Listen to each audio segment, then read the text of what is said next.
5 seconds. Start. ತೀರ್ಪು.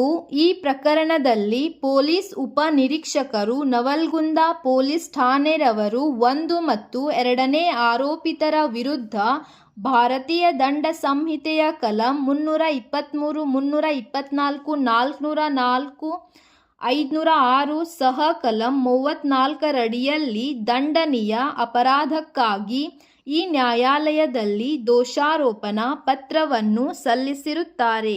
ಅಭಿಯೋಜನೆಯ ಪ್ರಕಾರ ಪ್ರಕರಣದ ಸಾರಾಂಶ ಈ ಕೆಳಗಿನಂತೆ ವಿವರಿಸಿದೆ.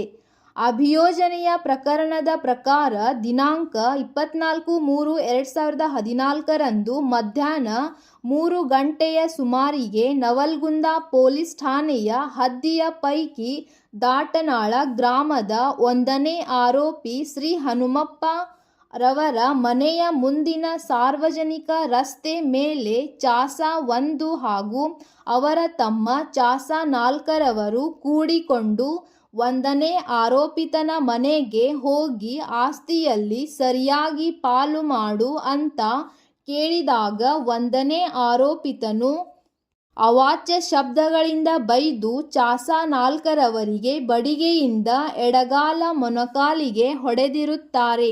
ಆಗ ಚಾಸಾ 1ರವರು ಬಿಡಿಸಿಕೊಳ್ಳಲು ಹೋಗಿದ್ದು ಅವರಿಗೂ ಸಹ 1ನೇ ಆರೋಪಿ ಬಡಿಗೆಯಿಂದ ಎಡಗೈಗೆ ಹೊಡೆದನು.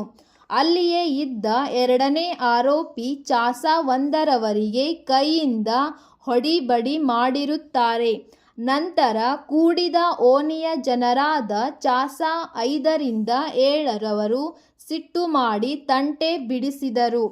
ಆ ನಂತರ ಆರೋಪಿತರು ಚಾಸಾ 1 ಮತ್ತು ಚಾಸಾ 4ರವರಿಗೆ ಅವಾಚ್ಯವಾಗಿ ಬೈದು ನಿಮ್ಮ ಜೀವ ಸಹಿತ ಬಿಡುವುದಿಲ್ಲ ಅಂತ ಜೀವಕ್ಕೆ ಧಮಕಿ ಹಾಕುತ್ತಾ ಹೋದರು.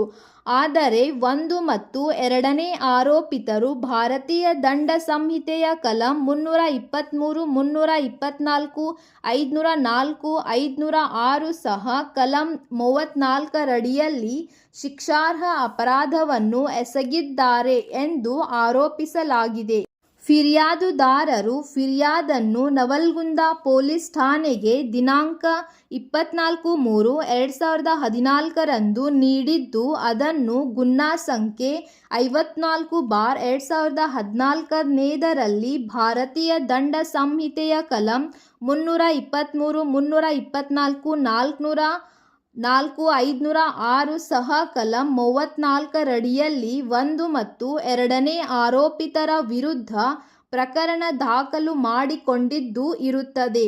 ಫಿರ್ಯಾದುದಾರರಿಂದ ಫಿರ್ಯಾದನ್ನು ಪಡೆದುಕೊಂಡ ಬಳಿಕ ನವಲ್ಗುಂದ ಪೊಲೀಸ್ ಠಾಣೆಯ ಅಧಿಕಾರಿಗಳು ತನಿಖೆ ಕೈಗೊಂಡು ದಿನಾಂಕ 20/5/2014 1 ಮತ್ತು 2ನೇ ಆರೋಪಿತರ ವಿರುದ್ಧ ಭಾರತೀಯ ದಂಡ ಸಂಹಿತೆಯ ಕಲಂ 323, 324, 504, 506 ಸಹ ಕಲಂ 34ರಡಿಯಲ್ಲಿ ದೋಷಾರೋಪಣೆ ಪತ್ರವನ್ನು ಸಲ್ಲಿಸಿರುತ್ತಾರೆ.